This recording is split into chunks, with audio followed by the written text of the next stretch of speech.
Hello makers, I'm here with another card for the Whimsy Stamps Halloweeners design team. And yes, it's another graveyard themed card, but this one kind of has a Scooby Doo feel to it, I think. So this is a 6x6 card and we are going to get started making it. And when I'm done having you come along for the make with me, I will talk about the details at the end. For this card, I'm going to be using the Scream Time stamp set. And from this stamp set, I'm only going to be using this stamp. And I'm going to pair it with that Fill a Harvest stamp set. And again, just the truck. I'm going to be using the truck from this stamp set. And I'll be using them together in a graveyard backdrop. So I find graveyards to be absolutely fascinating. I love grave symbolism. So if you followed me for any time, you know that I always have graveyards or graveyard symbolism or things like that in my makes. So I have two very different feeling graveyard backdrops from the brand new, newly released Haunted Graveyards paper pack from Whimsy Stamps. They just released this month. And there's some great colorful backgrounds and things like that. And so I picked two that have very different feelings. So the first one that I picked is this, and I cut it down to an A2 size. And so it is kind of a road leading up to a darkened graveyard with the gate and some clouds and the tree, things like that. So I will be putting the truck on there. And then the other one, to me, it has like a feeling of Scooby Doo. And if Scoob and the gang were at a cemetery in one of their cartoons, that I think this is what it would look like. So I think the truck will fit perfectly in there on the road. And then you'll also be able to look at the great background here. So I'm going to leave this. I cut this down to 5 3/4 by 5 3/4 from the 6x6. And I'm going to try and make a 6x6 card. I haven't made very many cards that size. So this will be a new fun size to try out as I make these two cards. So I'm inviting you to join me. As you know, I always think paper is important, so I'm going to talk to you about the paper that I'm using other than the Graveyards background paper. So this is Distress watercolor cardstock.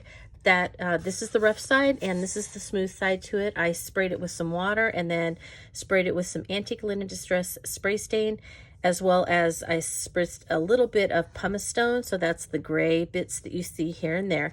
I'm going to use these to stamp several of these onto it, and then basically the bones will be colored. All I'm going to have to do is color in the dirt, and I may do a little bit of shading on some of the rest of the bones, but for the most part that will be good. Now I said I'm going to stamp a couple of these, and the reason for that is because I'm going to stamp one and leave it as it is, and then I'm going to cut out around these bones here and the dirt, and that's going to go in the back of the truck.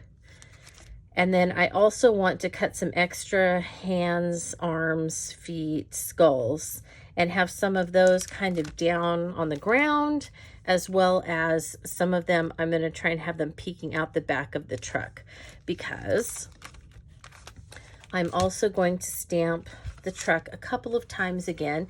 And this is, as I've said before, my favorite for stamping and watercolor. I know you would think watercolor cardstock, but I really like that I can go back over and continue to get the distress, either watercolor pencils or inks, to move again and reactivate on this. And so I really like it when I'm doing things with water. So this is the Distress Mixed Media Heavy Stock. I'm going to stamp the truck at least twice, and probably for good measure 3 times, just so that I have a backup. I'm going to cut out the truck like I did before with the Harvest Pumpkin card that I did. And then I'll cut the back off of the second one so that I can put my bones and dirt in the back. And then I can put the back end on it. And then I can have some of the arms and things sticking out of the slats from the back. So that's kind of my plan. I'm going to get stamping, and then I'll probably just let you watch me watercolor if you want. And then sometimes I decide that it's just too long and boring, and so I cut out most of what I'm watercoloring, because I figure who wants to sit and watch me watercolor, even if it is in fast forward. All right, I've been watercoloring and I didn't videotape myself because I just felt like you didn't need to watch me do all of it. But I used my Distress watercolor pencils, and the colors I used were Rustic Wilderness. I used Rusty Hinge, one of my favorites. For the skeletons, I used some antique linen, a little bit of the picket fence, and some hickory smoke. And then for the ground, I just used my browns, which would be Vintage Photo. And then I was so into it that I broke my walnut stain pencil. And I went in and added some little darker areas with my black soot. And then for the truck, so this truck was the Pine Needles, or I'm sorry, Rustic Wilderness, and then the Rusty Hinge. And in here I just used a bunch of my browns, some Rusty Hinge, and black soot. And then for this one I used walnut stain, hickory smoke, a little bit of Rusty Hinge, some black soot, and tried to kind of keep it like a darker brown. And the windows, I added a little bit of weathered wood and prize ribbon on those. So I'm going to be cutting the windows and this back gate and back bumper out, and I will be laying them over. And then I'm going to cut one of these out to go in the back of the truck. And for some of the other ones, I'm going to be just cutting some of the dirt away and leave some of the bones that will go kind of at the bottom of some of the tombstones. So I'm going to go ahead and fussy cut these off camera, and then I will show you how I layer them.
And here's the finished product. I cut out a 6x6 card base from some 12x12 black cardstock that I had, and I sewed around the outside edge with my messy stitching, and then added some of the zigzag here and there along the outside edge. For the title that I was working on at the end of the last segment, I layered it 3 times, and that's really because my first attempt at layering I didn't particularly like, so I added to it. The first layer is the word graveyard cut from the Haunted Words die set, so it has the word graveyard in it. So I cut graveyard out of white Distress watercolor paper, and then on top of that, I thought this would stand out, and it really didn't stand out enough. This is the black and gray wood grain cardstock from Tim Holtz and Ranger. And that didn't stand out very well, so that's still on there. But then I took another piece of watercolor cardstock and I colored it with the same brown distress pencils, watercolor pencils that I was coloring all of this in with. And so I just colored a piece of watercolor paper with those brown watercolor pencils, and then I cut the word graveyard out, and that's the third layer. And so I actually ended up liking the 3 layers together, and it gave it some dimensions, some interest. And then for the added vacancy, I stamped the word vacancy right here. This is the Grave Epitaphs stamp set, and so it had that word on there, and I thought it kind of paired with graveyard in a kind of a motel way, a kind of a strange, weird, quirky, humorous way. So I added that, and I just cut my own plank out and added some, with a black pen, I added some little, nail heads, and then I put it close enough that it kind of looked like it was maybe attached to the word graveyard. And then I thought that kind of gave it a little bit of a Scooby Doo humorous, dark humor maybe, feeling, where the gravekeeper is, cleaning out and making a vacancy in this graveyard. So just kind of a silly Scooby Doo, weird humor kind of card. So that's pretty much it. And I hope that you can see, the layering there on the Fill a Harvest truck, where I added this layer over the Scream Time stamp. So that whole stamp that was in there, and then where I added the arms and the feet and the skulls kind of coming out of there. And then when I cut it apart, I left the dirt on several of them and just layered them in the corner, and then, next to some of the rocks and the tombstones and things. So there's another graveyard scene for this Halloween time season of makes. And thank you so much for coming along with me as I made this quick card. Hope you enjoyed it. If you have any questions, you know what to do. Contact me through my blog at playswellwithpaper.blogspot.com. I'll be glad to try and answer your questions to the best of my ability. And if you want to know about any of the things that I used here, I will have them in the comments for this video and also on my blog. So thanks a lot, and I hope that you have a very crafty day.